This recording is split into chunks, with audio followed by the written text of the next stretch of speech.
Good morning, good afternoon, good evening, grasshoppers. It's a slow morning.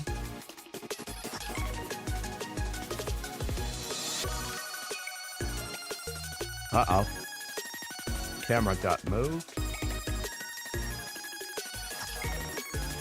I knew that was going to happen. It's not locked in as well at the moment.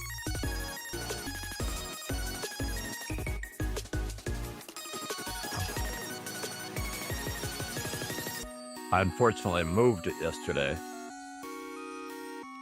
C'est la vie. Let's watch Arush versus Seiya. Whoop.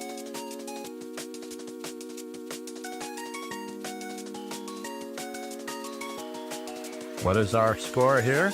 Wow, I lost the one before last. We're going to play D4. Once we get D4 in, I'm going to turn down the music just a little bit.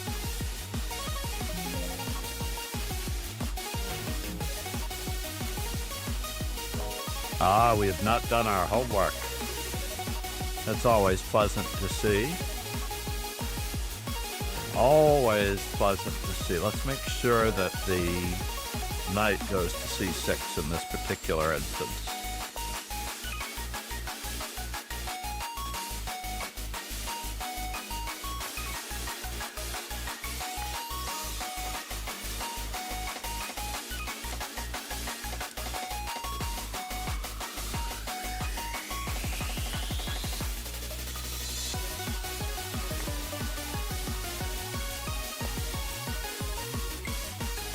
Interesting.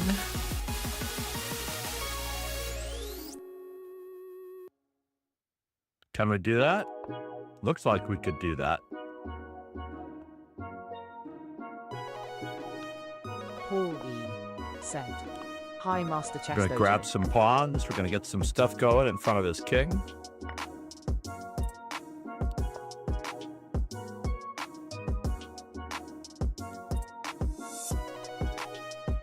Looks like the win of a pawn.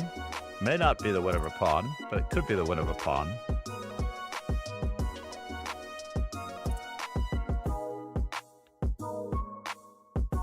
Paul E. said, "No cheating allowed in the Hans Niemann birthday arena."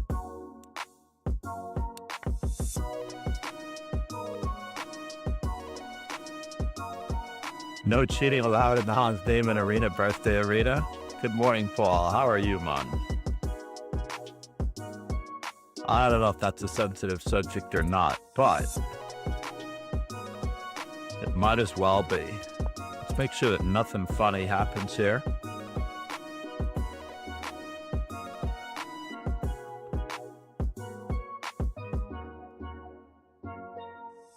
Probably could have won another pawn out of the deal.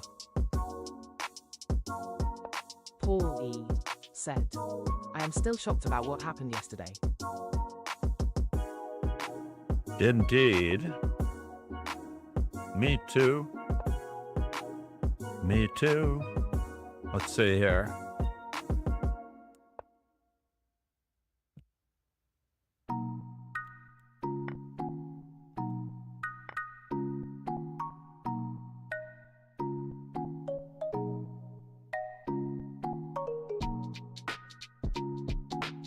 The part about Carissa, yep, not winning the game, or what else happened yesterday? I'm actually thinking now about it. Sloan said, "Do you know I GM do Nixon's?" know GM Hans Niemann.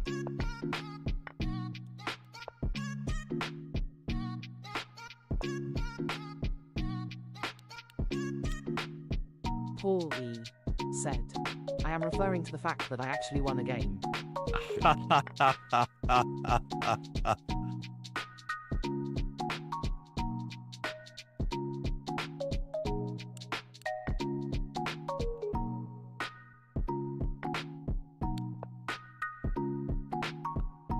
King Slayer Sloan said, "Nixon's."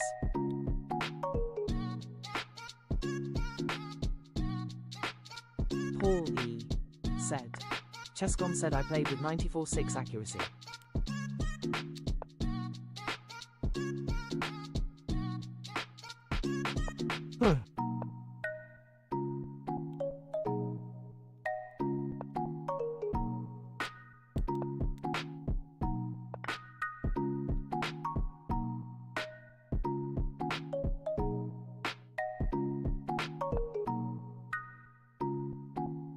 That's interesting.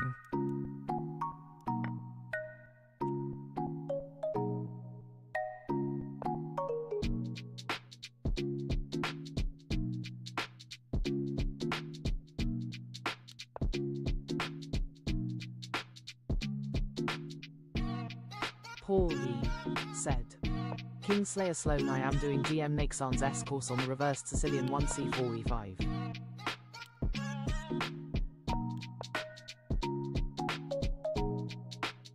There is a stalemate possibility here.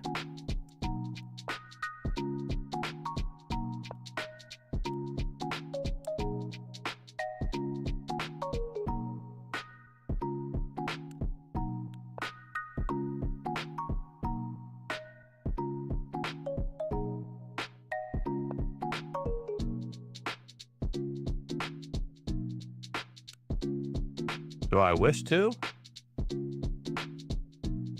Check, check, check, check. We do need to keep him from getting off the back rank.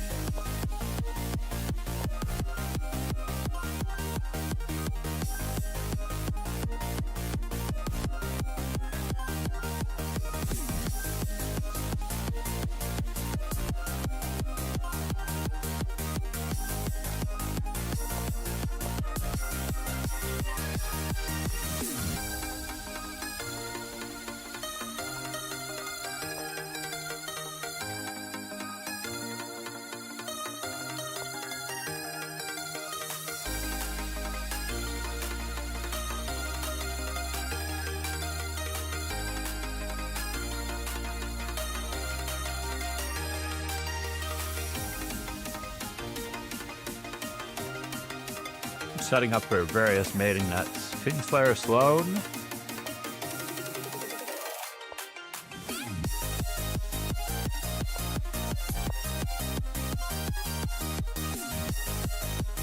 And now for something completely indifferent.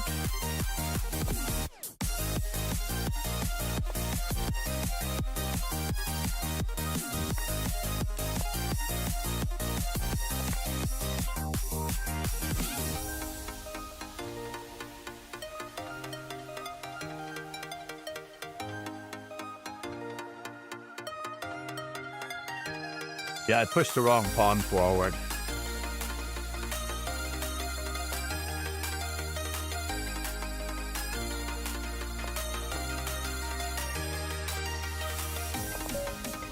That was the plan.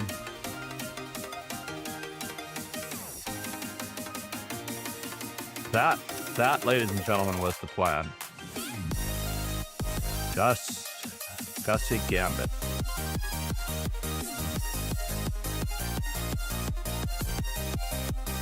No, he was indeed.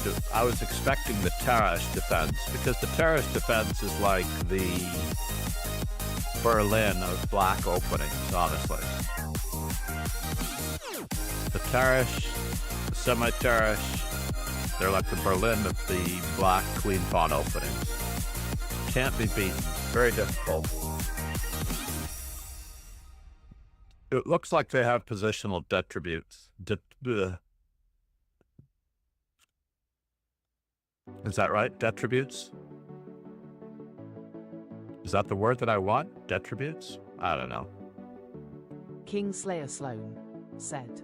I am pitching editing work to Nixons. Nice.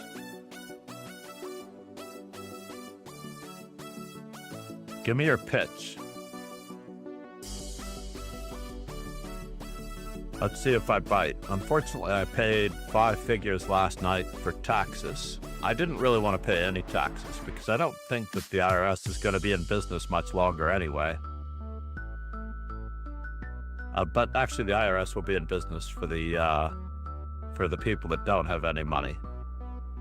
Basically, the tax collectors will go around and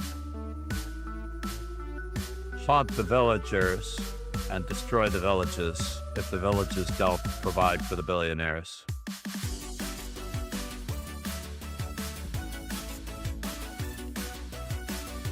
They have a similar system in Florida right now. There's no state income tax, for example, and I believe that that is the model that they want to go for. Just have higher taxes in other areas. But Florida actually survives as a tourist economy, too, to a great extent. So there's quite a bit in the sales tax department, i.e. tariff types. Look at this, Tiger A, registered. And it's playing around. Said, I am cheaper and better, and I can do long-form thumbnails, and I will cap prices for new clients for 3 years.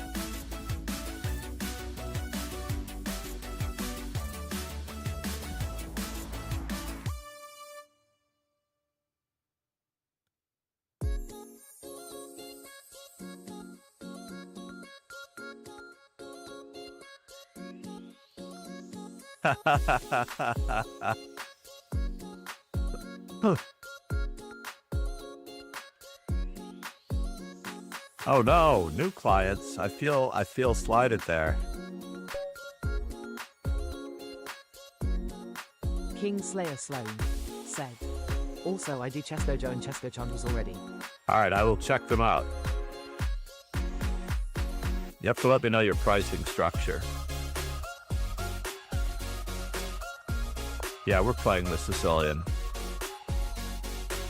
I feel like playing the Sicilian.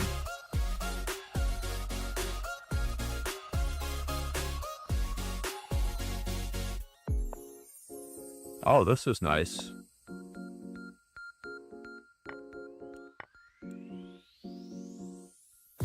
King Slayer Sloan. This sometimes is already enough to talk people out.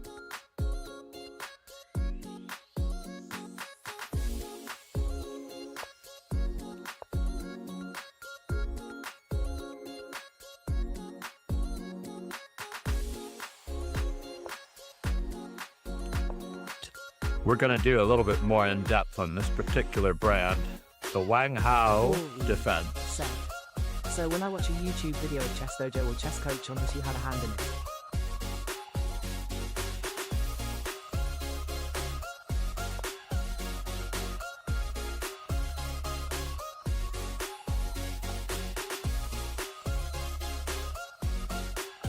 Not only did he have a hand in it,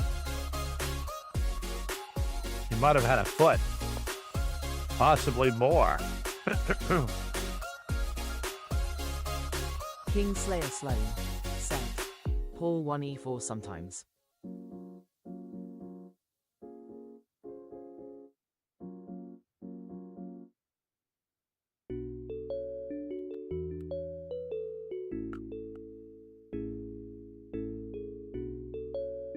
What? Already? Paul E. said, those are two good educational chess channels. I would say great. I would hazard to say great.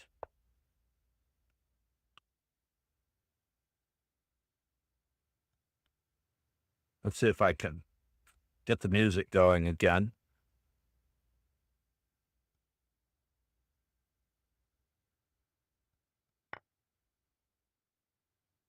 I feel like I've got something going here that's going to be great.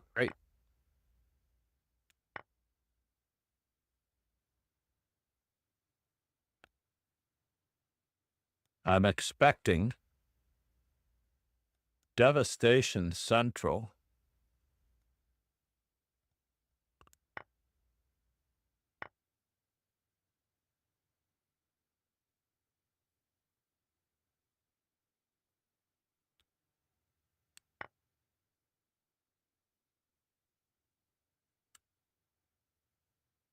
In the arts department here. In the arts department.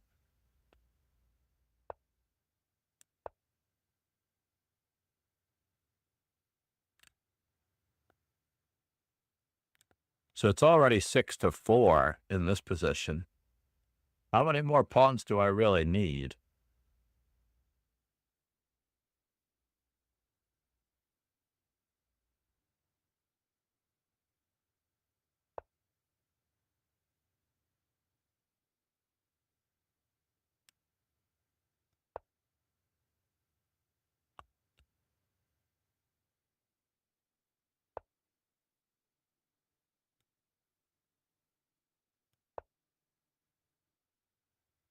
Six to 4 in the ads department. Do I need to cover that one as well? Or should I take there, and take there?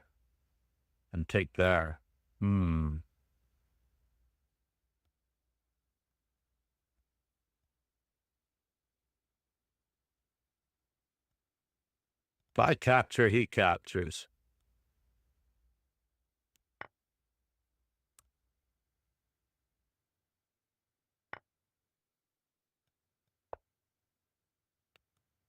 In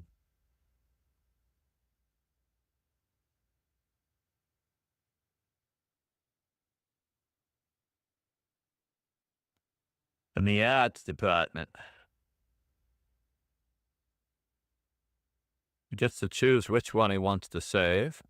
I'm not really happy about what I've done here. At all. Oh, thank God. Just a small blip.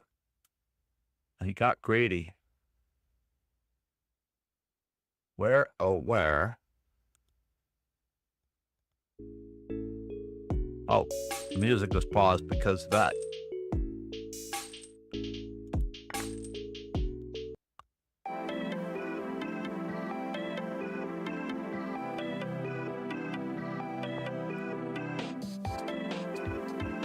Can I?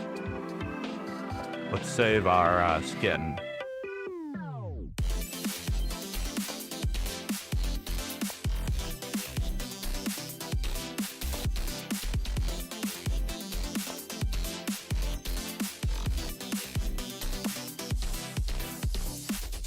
Don't see it.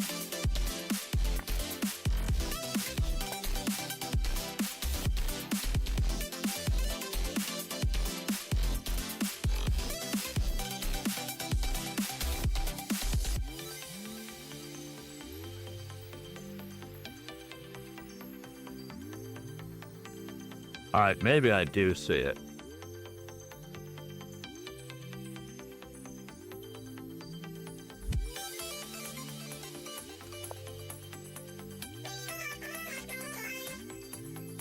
We're back to 6-4.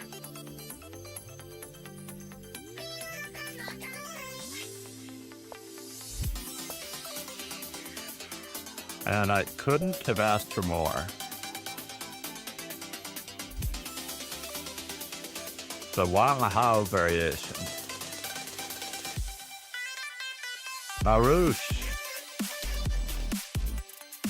Now, this has nothing to do with Han. This has to do with not liking kids in general. Kids sometimes do not have a sense of values, right or wrong, things like that. And we all made mistakes when we were kids. I certainly did. I'm glad those things are behind me.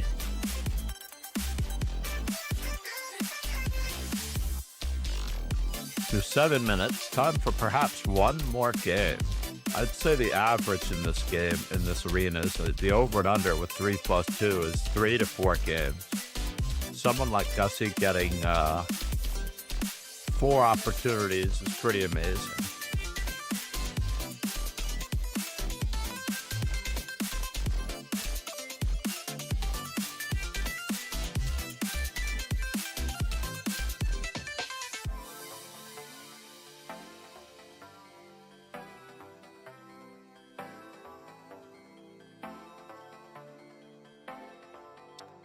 Is F6 a move? I'm a little worried about playing that one. But he's keeping the knight from getting to the C5 square, which is key. Knight to E6.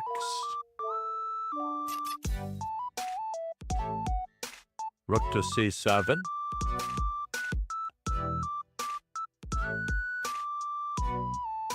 Paul E. said.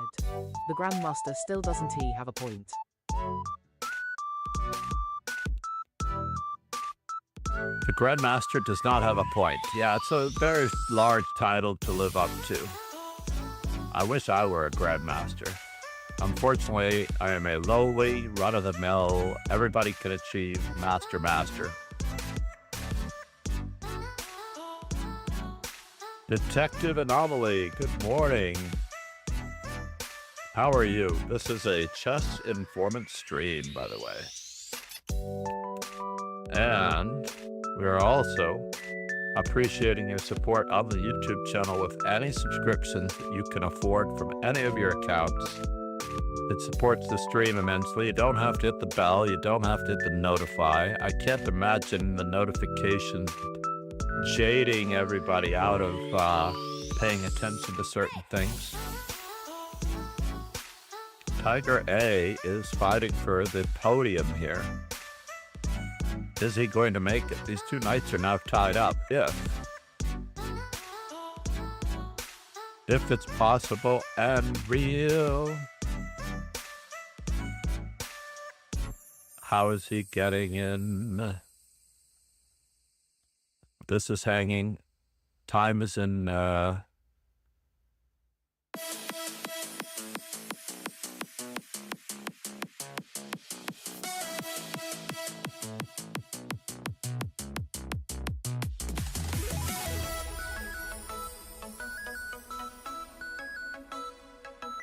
Paul E. said. Most people don't know the difference between a national master and an international master.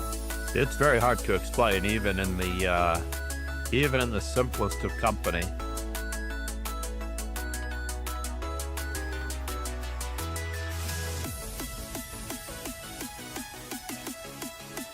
Not sure I would have traded queens. I might have come over here and hoped that I could get to the h3 square for a discovery on these squares somehow.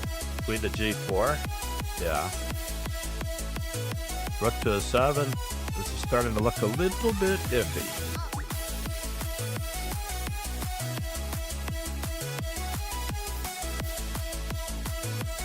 Knight h4 is happening. I think rook to the 7th is key.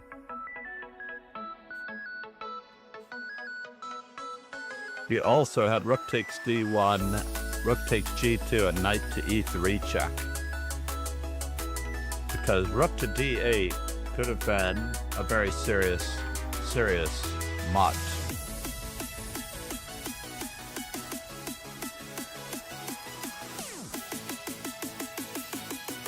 Not sure what that does when knight to g5 starts happening. This is getting a little bit iffy.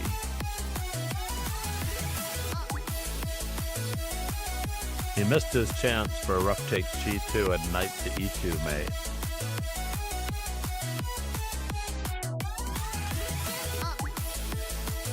Can we get out of here? Maybe. This one isn't defended. This is too slow. I think we needed the other one.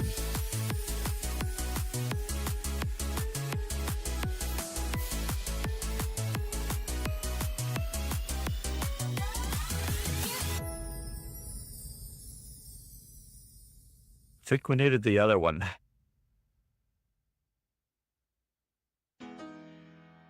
To be able... Oh, he's got rook takes g5, so he does escape. Oh, he didn't go for it. That's pretty cool. He did not even go for it. Is there a mate? It is mate, so we have to take on e4.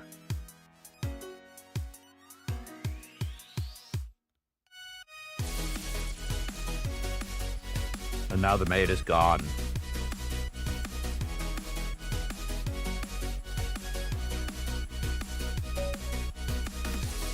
And we're up. Burkon, good morning. Oh no, we don't have enough time, unfortunately. He's asking for a berserk. Okay, fine.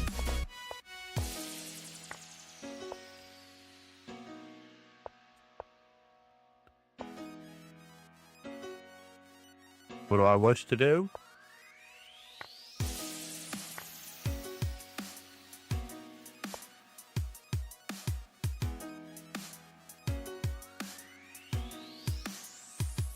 Can I do it that way? Nope. I have to remember.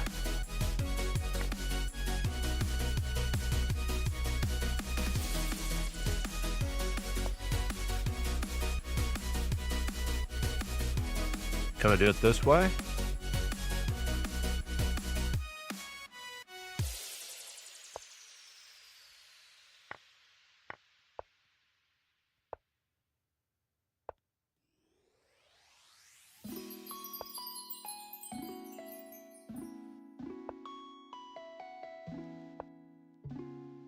Gotta make sure I don't get hoisted.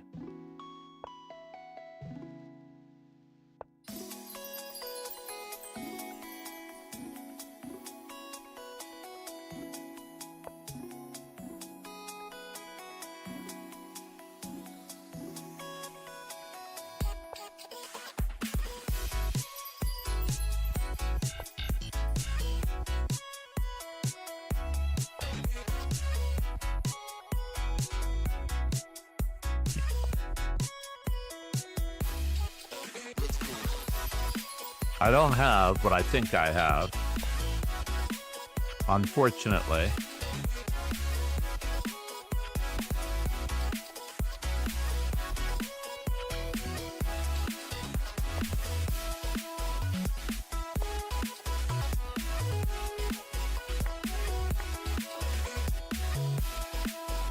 I still don't have what I think I have.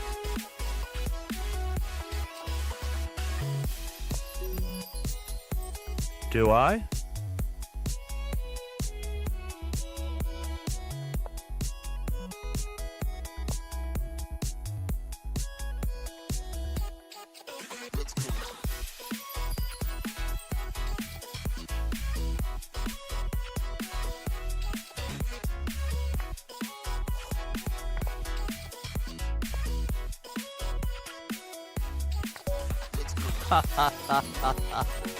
It didn't matter. It did not go on my permanent record. Thankfully, it didn't go on my permanent record. A rouge! 3,000. Nicely done, sir.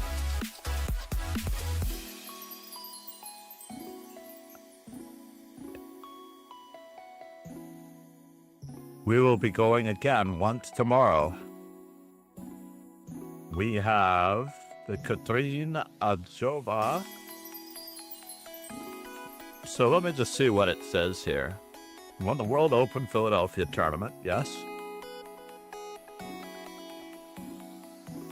I feel it was a tie for first with him and Michael Burke.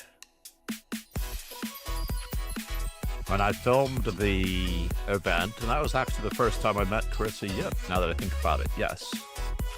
And Jennifer Yu.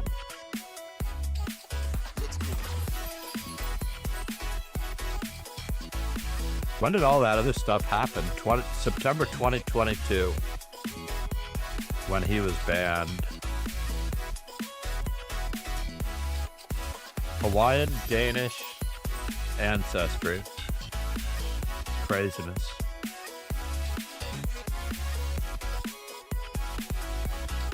We can blame the lower viewership on the Hans Niemann story. Did everyone see the amazing game? I want to just do a quick recap of the Cairns Cup that happened yesterday. Paul E. Starting in round one. When you finish second, do you think you did well, or are you disappointed that you didn't win? It's just another day at the office, you know? Can you have a successful day at the office every single day? I don't really think of it in terms of, I mean, I didn't lose a game in the tournament. That is the upshot. Carissa, yep. So she starts off against the second place finisher, Harika Dronavalli. Arsenal fan Richie said, "You even winning tournaments. I've never been happy, really. Arsenal fan Richie, good morning. How are you, bud?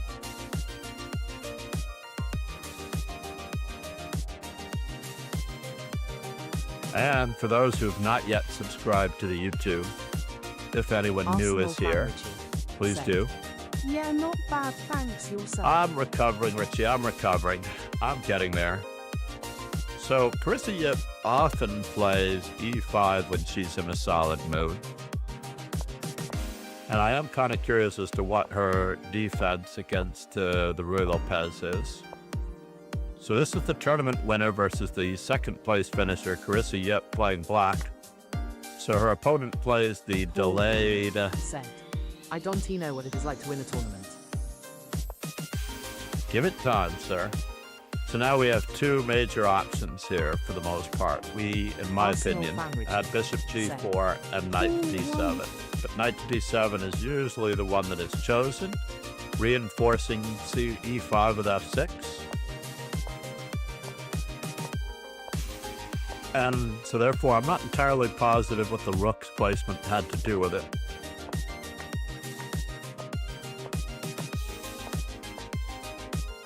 And here... Arsenal fan Richie said, I don't like f6, I'd rather play f5. Is that a move, sir? Is that really a move? I do not think that f5 is a move in these systems. I've been playing these exchange variation deferred variations. Unless this is the position to play f5 in. Absolutely. We may do a Schliemann stream. In fact, I should have a viewer points reward on critical games in X opening. Paul E. said, would Ben Feingold be upset that she played f6? Oh, I'm sure, and that's the reason why she lost. I don't... Really?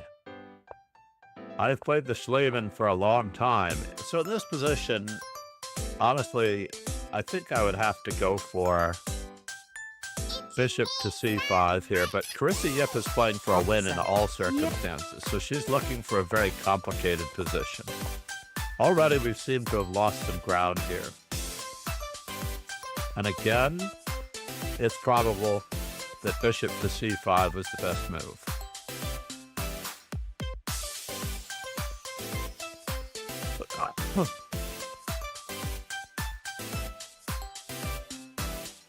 No bishop c5 on the horizon.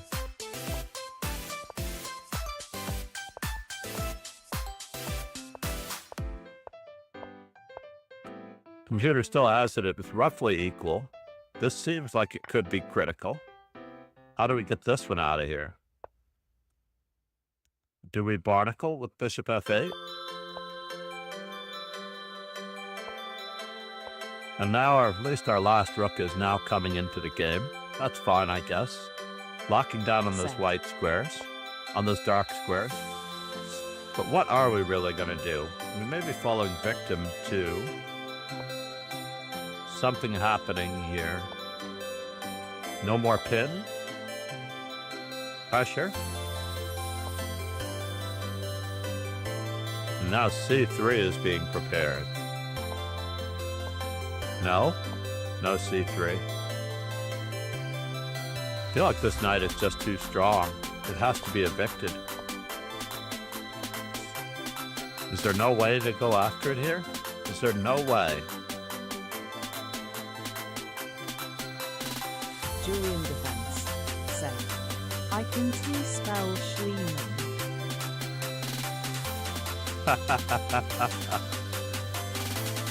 Well, you were pretty darn close there, sir. If that's not the spelling, you were very, very close.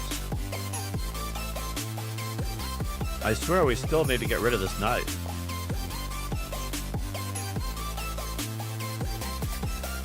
Oh, and in fact, the computer agrees with me. Looking over here, we have to get rid of that knight. Our bishop is just too bad. Said. We need a bishop versus bishop encounter. We have no way of getting our queen into the mix. We're just suffering here. We have no counterplay whatsoever. This endgame, yuck. Said. Somebody.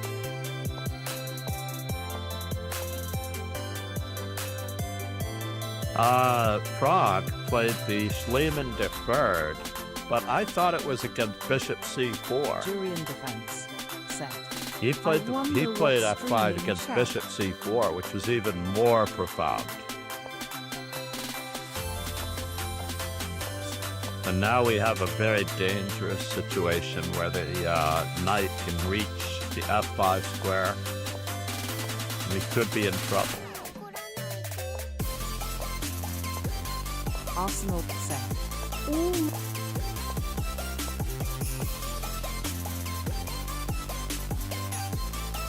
This was so sad.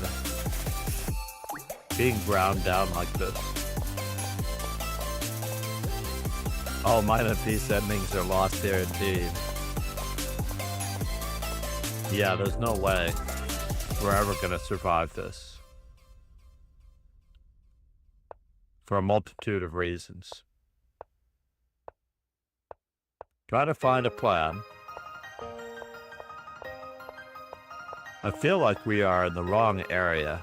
So we've got reached a rook endgame that should be just equal, and how can we lose this? Holy. Said. F5 is a nice outpost. The bishop can touch it. I can't believe we achieved that goal. Said. What a beautiful bishops complementing all those black pawns. Arsenal fan Richard. Said. I hate to be a Holy. Good night versus bad bishop.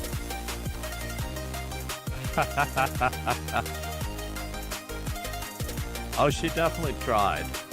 It's just that at one moment or another, the delayed exchange variation removes all of the counterplay possibilities. And so therefore, if you like this position for white, I would definitely be playing the deferred exchange variation quite often. This is unfortunate. She tries for even more. Obviously, we can't play King f6 because it's mate. So this is really what it's all about. Now, in her defense, Carissa nearly had to drop out of the tournament as a doctor.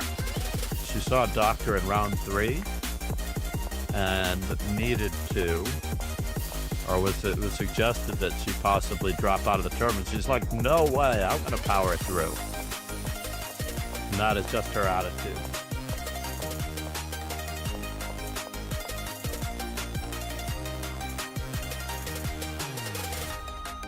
There's no stopping this. Or even if, then we lose to both of those pawns. So that was the number 1 finisher. Now she started with 1.5 out of 4. For those of you that don't know the table. fantastic technique by White. Yeah, Harika definitely deserved her finish. Oh, I take it back. She finished 3rd. For whatever reason, she should have been in 3rd place. 2nd place, because I thought that Alice Lee should have lost to Carissa Yip in the last round. So let's look at round 2 for a moment. Boards. So at least she gets on the board against Kosteniuk. So she has 2 blacks in the first 2 rounds. And she's still playing fighting chess despite not feeling well. Even Bobby Fischer drew 2 very short games in the first 4 games of his match with the Trojan Hears her own voice when he speak. wasn't feeling well. And he was the most uncompromising player everywhere. Text to speech, ladies. Here's her own voice speak. We're not talking about ZB and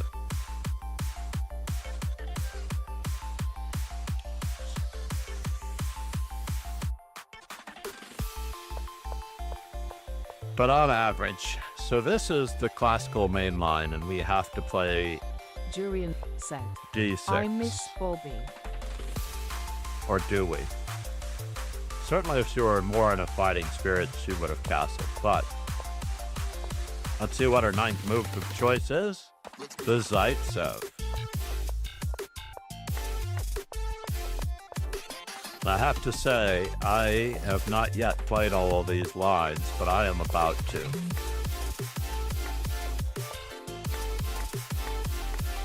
So now black has microscopically better pawn structure, as white's weaknesses are easier to get to. Is this true?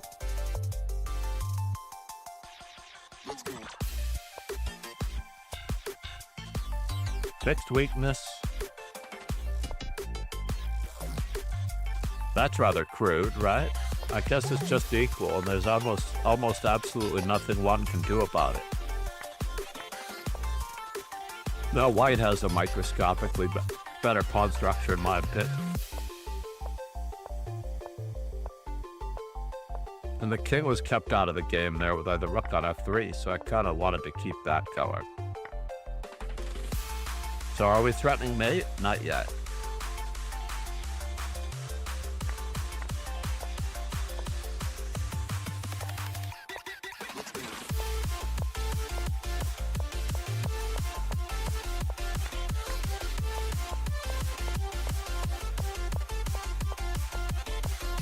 Down to king versus king, I tell you.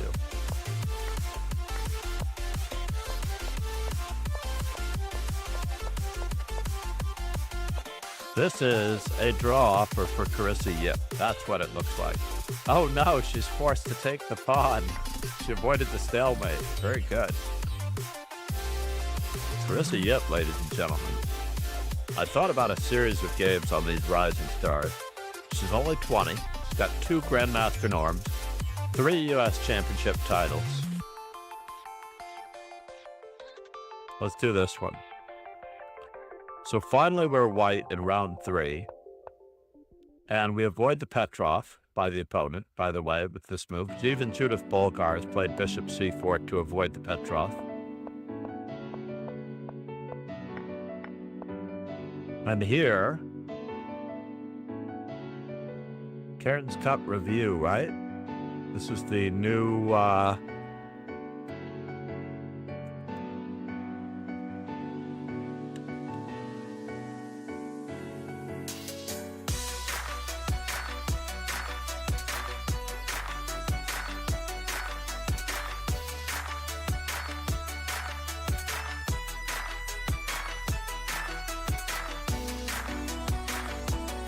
let's do it that way. We're going to change our stream title. Control C. Done.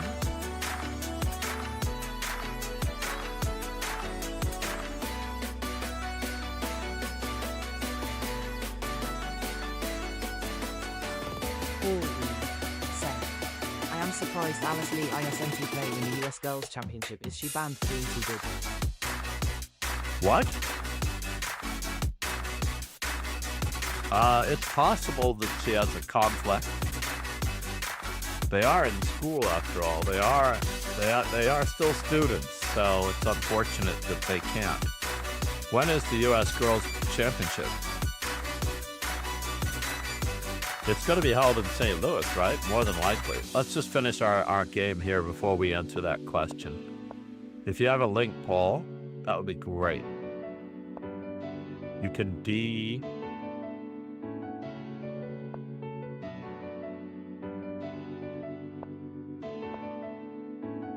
it by whispering it to me. So I'm really not a fan of these D3 systems at all. Holy said, it S in July. Never played D3 is my opinion.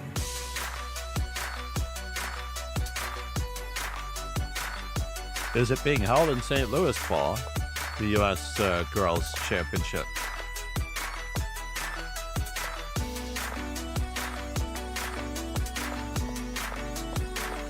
So the reason for playing these D3 systems is to avoid a lot of theory. And I just personally don't believe in it when you're a young player to avoid a lot of theory. I believe that you just need to embrace the Kraken. But, is this necessary? Holy. Yes, along with the boys' champion. Or is it the girls' junior? The U.S. junior girls. Right? It's the U.S. junior.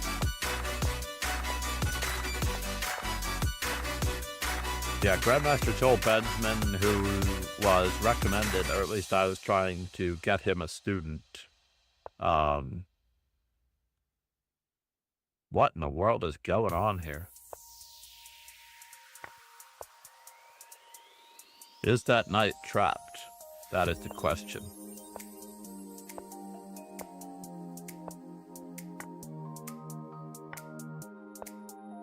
Yowzers.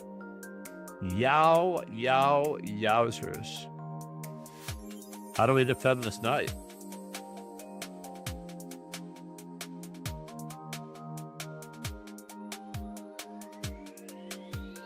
Can you believe that she just took on G3? Allowed rook F1? Personally, I wasn't sure how we were going to defend the knight on this note. But I guess queen to G4 is the option, right? And then rook F4?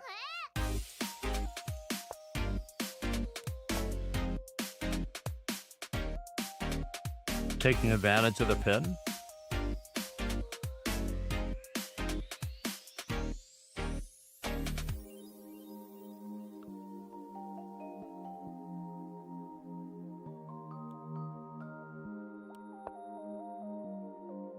I mean, we have to lose our queen, right? Because it's mate? Or do we have a counterattack?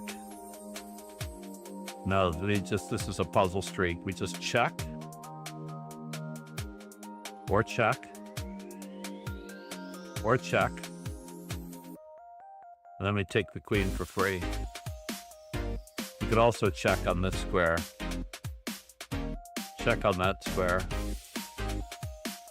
And then take the queen for free, right? This is a pretty good continuation. I'm fairly certain that this one holds up. Oh, there's also queen to G6. It doesn't like rook to F4. Queen H5. G6, G takes F4, queen takes B2. Ah, we have this sneaky move.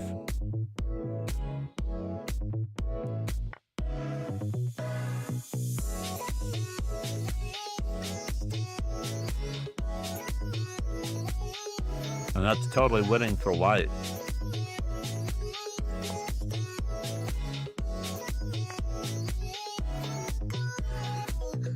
So black is slightly better, but it just gets worser and worser.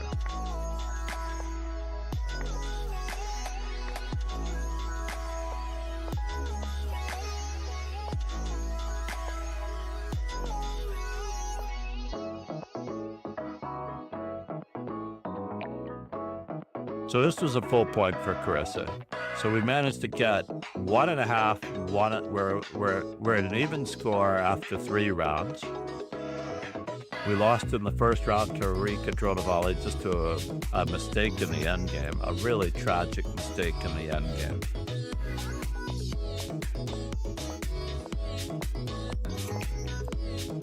And Carissa, yep, is black in this one. Now the Austrian attack, I'm staying on the white side of this one for the moment, primarily because I believe this is the best way to go after a king in the center. But D5 is a very strange move when we have a lot of development ahead of us. Either castles, bishop E3, queen E2. Is queen E2 a move? Bishop G4, bishop E3. Holy said. I can T-whisper a link because Twitch doesn't allow me to whisper. Oh no. Hold on 1 second.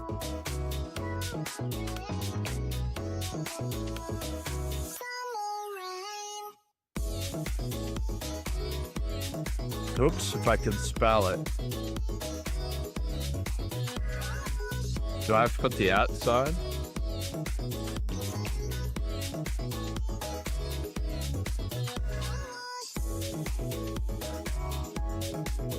Now let's check this out.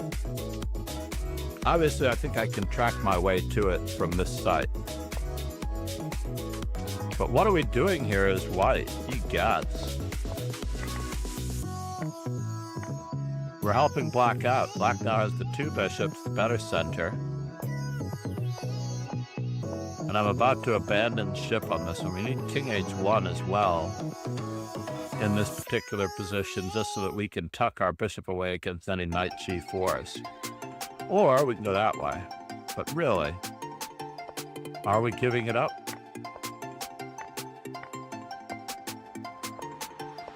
Yuck. Yuck. OMG. And now now we have a material advantage.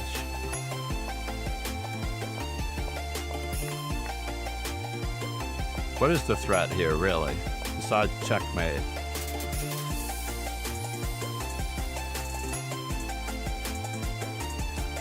Queen f3, bishop g4, rook f2. That makes sense. Counterattacking.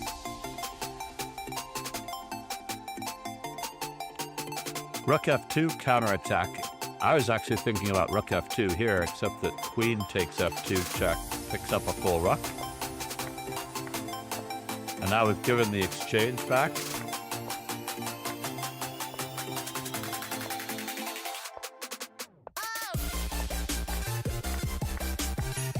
Whoa. We're missing out on that one as well.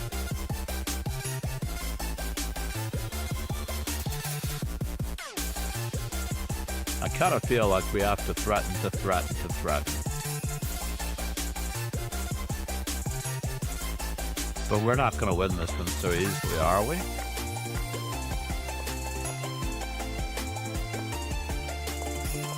And we have the outside pass pawn problemo,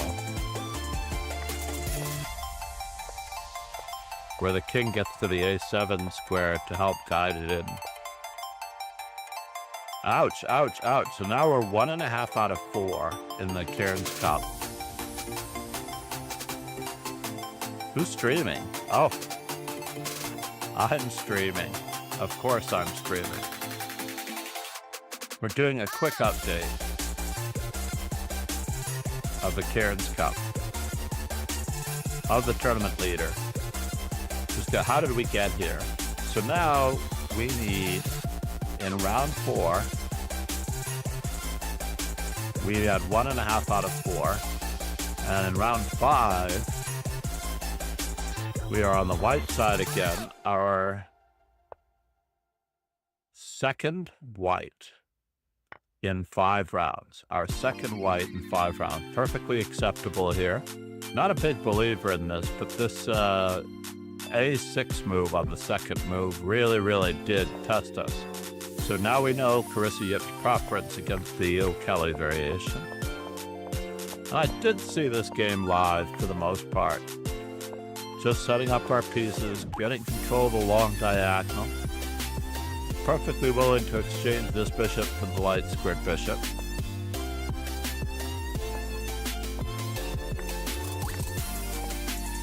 The d6 square is weak.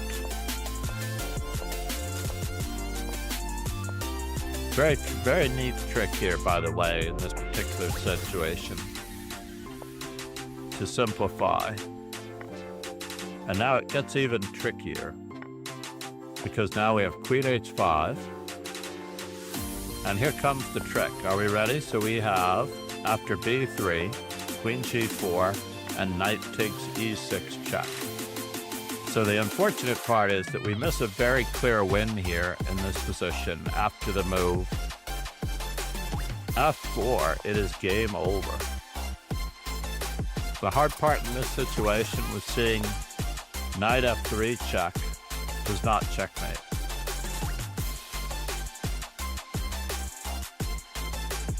Because after the move rook f3, king takes, we're still threatening the rook, and we're threatening rook to g3. So that's really what it all boiled down to. She just didn't see knight f3 check, and the fact that the rook was coming to this square. So she ended up dragging it out quite a bit by playing first the move, rook takes. Now we get into this endgame. Very tedious endgame, but it's not so easy. She Lions, namaste. Naruto Sensei 100, namaste. Good to see you. It is Hobbs' birthday today, indeed. Naruto Sensei. We have already had Hans Niemann's, and this was really unfortunate. Basically, if we just keep the queens on the board, it makes it incredibly difficult for anybody to win this game. But because we reached this Endgame that is very passive, and Carissa makes an immediate misstep. She should just put a rook on b1 and get shoving with that pawn, and then win the king and pawn ending on this side of the board by improving her king. But instead, she puts her rook in a very precarious situation which should not win. And then does a remarkable job of achieving a very clear advantage, only to throw it away. Now we have two moves in this position to make progress. We've got king to d4, which seemingly allows rook to e2, taking our pawn, and of course getting behind the passed pawn. And we have king to d3, so she chooses the most logical move, as though it's not a survivor problem. And then her opponent throws in this check with the remarkable situation that if this king were not on d3, the opponent would not have checked. And as a result, Carissa picks up all the pawns on the king side. Namaste, namaste, just do it indeed. Do we have a request? Let me just check. Making sure. Yeah. And now she, of course, wins effortlessly with the king cut off. I would be tempted to try to play for more here. But how to play for more? Ah, that was a very cute move. So this king cannot cross because of the discovery. That one belongs in my book. The discovered X. And now the king is cut off officially, and all we really have to do is get these pawns moving. And the pawns move by themselves and the opponent resigns. Very nicely done by Carissa Yip in this particular instance. How much time do we have? Do you have time to finish this tournament? We are in round 5. We're going to round 6 to see the winner, Carissa Yip. Second GM norm.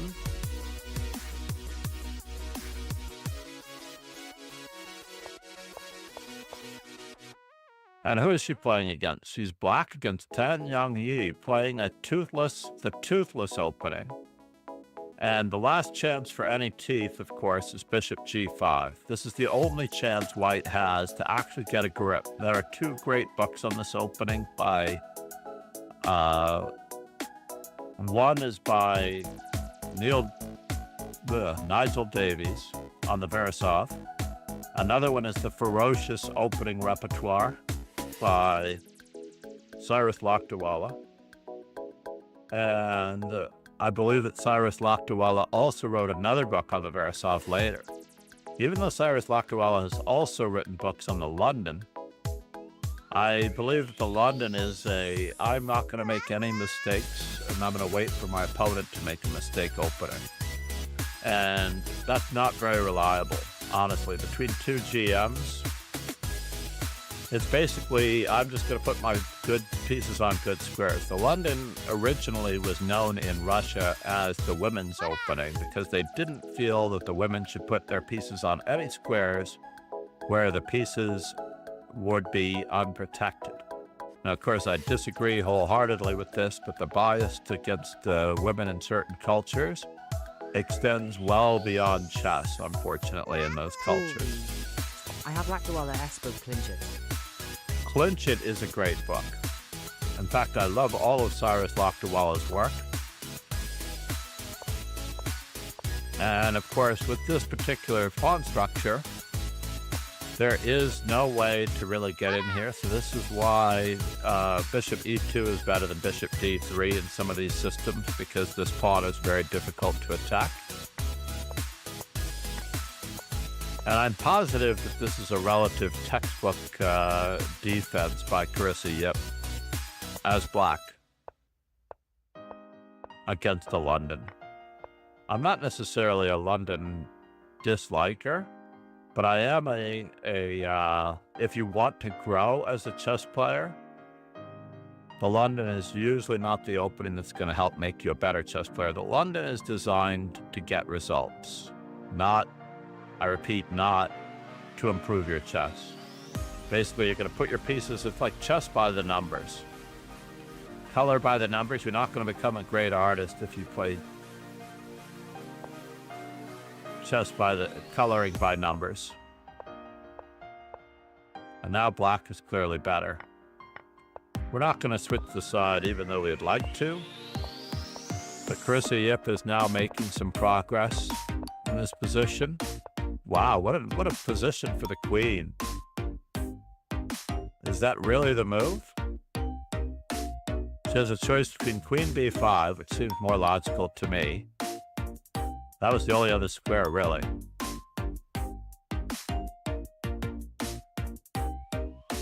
Gotta batten down the hatches and defend against knight to b6.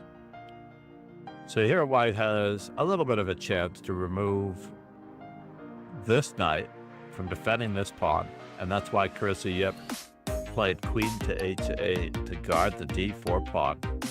What a move, what a move. And now, knight takes f3 check was perfectly accurate. Remember, she's not feeling well still. Carissa Yip is quite sick at this moment in time. And it takes a plethora of mistakes of one movers in caveman chess.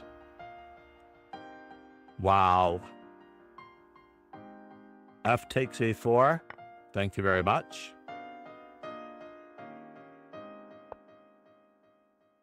This queen is tied down to the defense of the rook.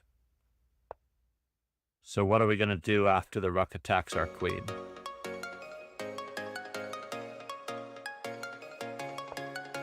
Well, we can give an honest check, but still we have to defend this rook. So we have to give up the queen and then barnacle, and it does not look good. A little bit of a repetition, and suddenly there's no stopping the invasion of the queen or the bishop. That's pretty serious.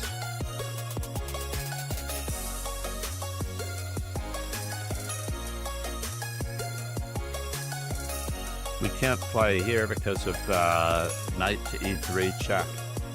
Round 7, ladies and gentlemen, round 7. So that was win number 1 of 4 in a row. I'm sorry, that was win number 2 of 4 in a row by Carissa Yip. Now comes Humpy Koneru's attempt. We have the open variation. So rook e1, by the way, is not the main line. I don't understand this very move at all. Personally, I'm a big believer in the main lines. Everyone knows that I believe in the main lines. Just play good chess. You're not strong enough to break the rules. Don't try.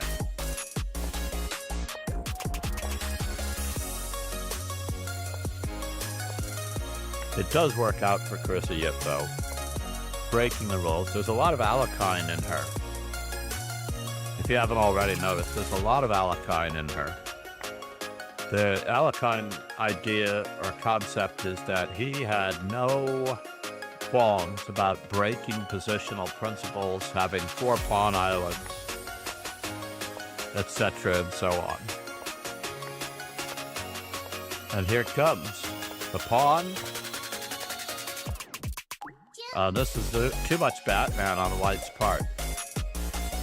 Kingslayer slow. Way too much Batman on White's part.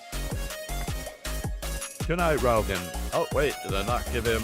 We need to do our customary Kingslayer Sloan, ladies and gentlemen. If you've not yet followed Kingslayer Sloan, now is your chance.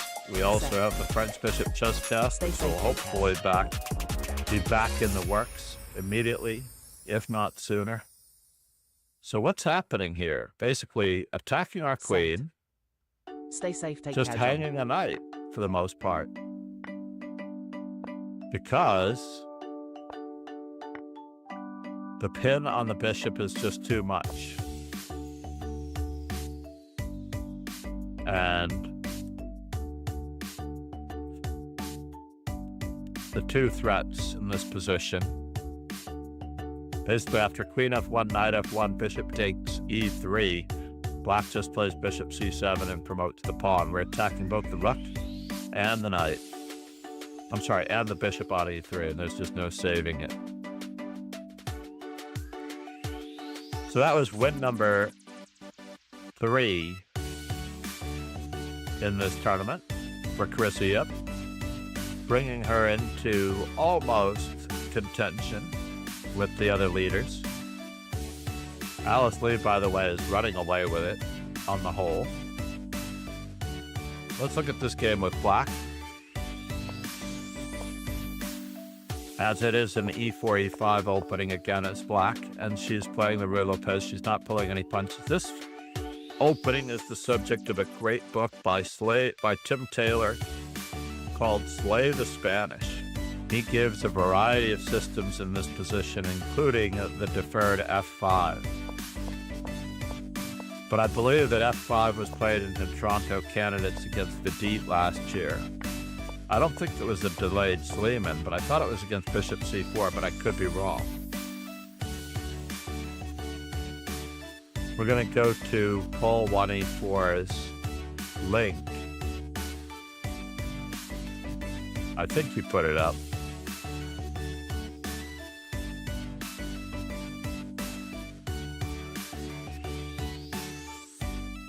I gave him permission to put up the link.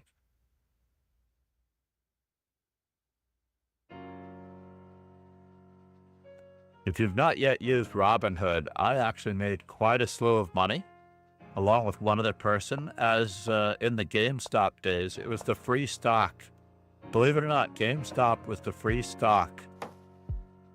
And AMC also, I believe AMC was among them, that I was afforded by my niece signing up for Robinhood at the time. And literally made a boatload of money. Look at these pawns. On this particular setup, we've got ace 5 and b4 threatened.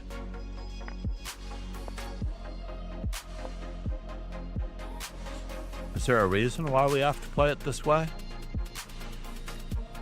a5 is not mentioned in the comments, but just improve our worst placed piece, eh? Perhaps because since we have a dark squared bishop, we don't wish to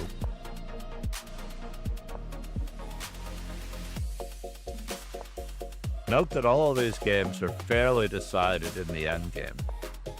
So b4 did make it in. We have a strategic advantage in the form of the passed pawn. And this is very serious now, because there's no stopping the pawn from queening. Yes, we can try to take, but after g takes, the issue still exists.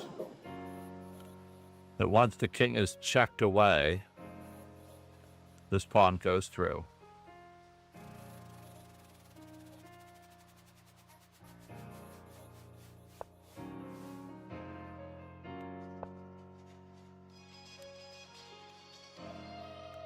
And d3. I guess if we played king to g2, d2 would also just be winning. We're up a pizza. Gonna win this endgame on that side of the board. No problem. So that is win number 4 for Carissa Yip as she goes into the 9th and final round against Alice Lee, where she can win. She's a half a point ahead of Alice Lee. And in this amazing game, she struggles on the white side of a surprise opening, by the way. Alice Lee, when entering with e5, often plays the Petroff defense. And when Alice Lee is playing for a win, she often plays the Sicilian defense, but this is a nice hybrid mix. So I believe Carissa Yip was planning on playing against a Petroff, so therefore she decided to transpose. It took her only a moment to decide. Like, for instance, at this moment in time, neither player have used any time. All these openings are fairly standard opening moves. Knight takes c6, bishop d3. We're up to 133, 133 on both sides of the board. 133.30, and now the moment of truth. Rook e8 is not the normal move in this position. The standard move, of course, is d5, e5, cd5, bishop g5. And after c6, queen f3, black tries to hunker, and white just has this microscopically, if at best, microscopically better game, primarily because of the placement of white's pieces. But black has counterplay in the form of the central pawn. So in this particular instance, after rook e8, rook e1, I feel like white is in a spot of trouble because this pin on the knight is very awkward to alleviate. And it's right at this moment that someone pointed out that she missed the excellent possibility of playing e5. And now this is assuming, of course, that she would like, you know, a certain position. This position is almost impossible to win. We've got 3 pawns to 3 pawns and 3 pawns on this side of the board to these 3 pawns, not to mention the fact that black could actually just double these pawns, and it's almost impossible to win this endgame. We do have the bishop pair, though, but this pawn, this rook cannot be taken. Whoops. This rook cannot be taken because of the threat of bishop h7 check, and thank you very much. So it does come up again soon, by the way. I believe that Alice Lee was preparing a timely bishop to g4 in the middle of that combination. So Carissa Yip chooses to prepare the idea of playing e5 with the move h3. Arihan Asmera, yes, of course. How are you, buddy? It's been quite some time. But you're back and on YouTube. By the way, for those of you who have not yet checked out the YouTube channel, it's the best, freest, and cheapest way to support the channel. It helps immensely. Would love to reach 700 by the end of the month. We have 10 days to do it. YouTube subscribers requested. So Carissa Yip plays h3, and black breaks the pin immediately and then attempts to defer the move e5, which was very threatening on the previous move, but Carissa Yip plays it anyway. But Carissa Yip's already used over a half an hour on her clock, maybe as much as 40 minutes on her clock, given that we get 30 seconds back every move. And in this position, it took Alice Lee approximately 8 minutes to decide on knight takes e5, and after bishop takes e5, e takes e5, we have the same tactic arising. The queen is going to take on d8, the bishop is going to check the king on g8, so the rook is golden and protected by this tactic. So after the move bishop to e6, queen f3, an amazing situation arises coming up where the position after bishop f8, rook to d1, I just have to consider how much time she took on this move. Basically, she took about 10 minutes or 11 minutes, more than 11 minutes on this particular move, allowing the sacrifice of her queen. While the computer did not believe in it, the human element was true. I believe that Carissa Yip could have made her task easier by checking on e4.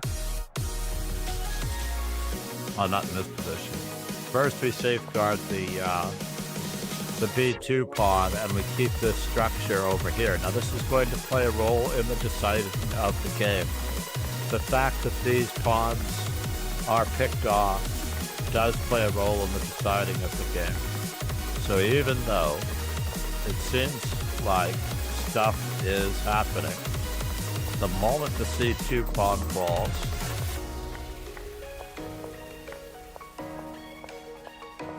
and the c2 pawn does fall, then black gets incredible counterplay with this c pawn, and it makes it extremely tedious. The win becomes extremely tedious. We're no longer decisively better having the extra queen, and Alice Lee shows remarkable endgame technique in this position, setting up and building a fortress.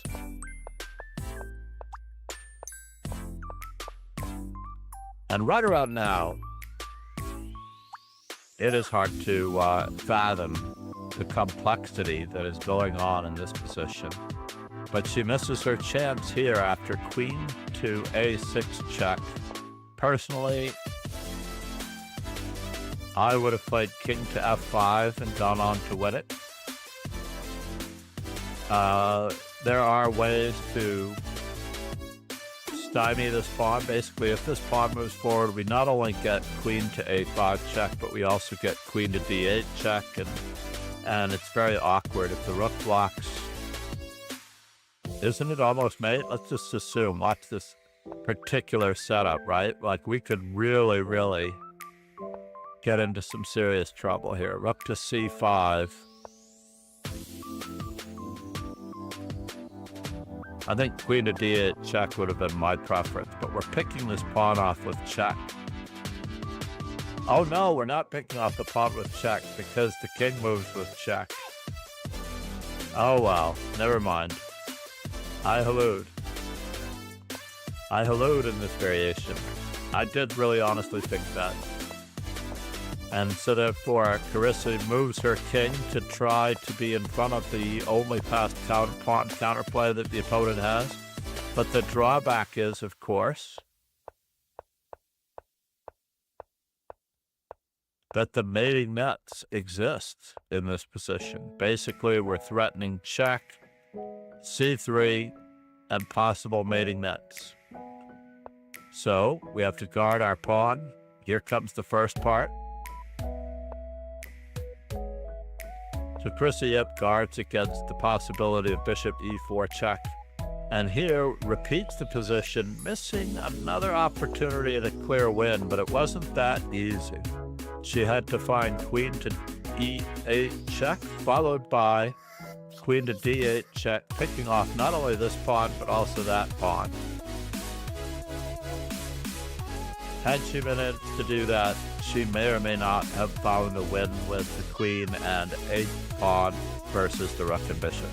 Still tedious because both of these pieces are covering potentially the queening square a8, and it probably did not seem like a win to her. So we are going to ramp up our choices here. So she missed queen e8, she plays queen e5, and then the game drifts into a draw, primarily because black can set up a fortress with the bishop on b7.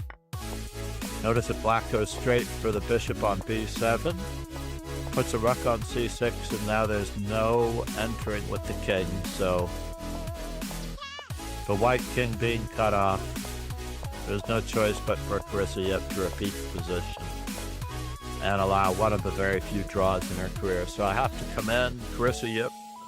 Amazing talent, the shining star of American chess, certainly on her path to becoming the next women's world champion, and certainly the kindest and sincerest grandmaster that one could ask for.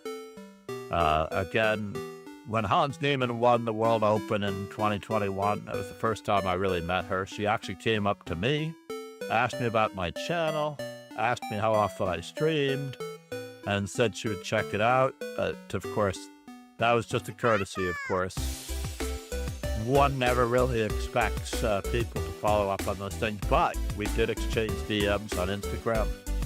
and did each other a couple of favors for the most part as far as social media goes.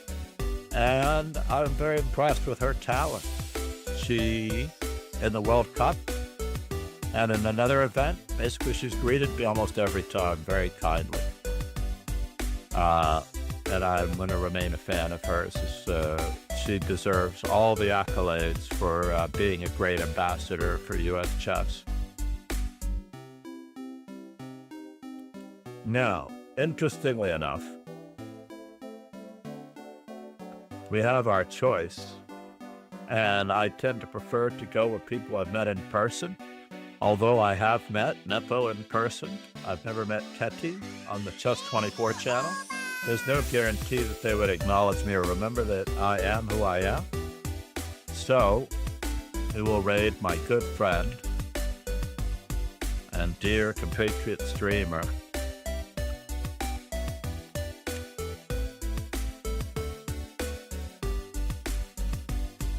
Mariya. Thank you everyone for being here. It was quite the occasion.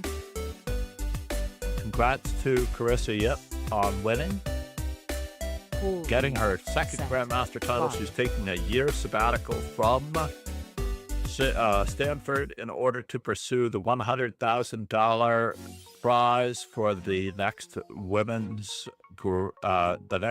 to become a Grandmaster. Not a women's Grandmaster, but a Grandmaster. Thank you all for being here. Let's roll these credits before we go. For those that we haven't seen in a while, Arahant, thank you for being here. Paul 184, Arsenal fan Richie. Please promote the channel. Sign up on YouTube with all the accounts that you know, everyone in the household, even the daughter's account, but you don't have to turn on the notifications. Obviously, some of the content is not always fit for kids, but c'est la vie. And please check out the amazing power of Chess Informant. Cheers and ciao.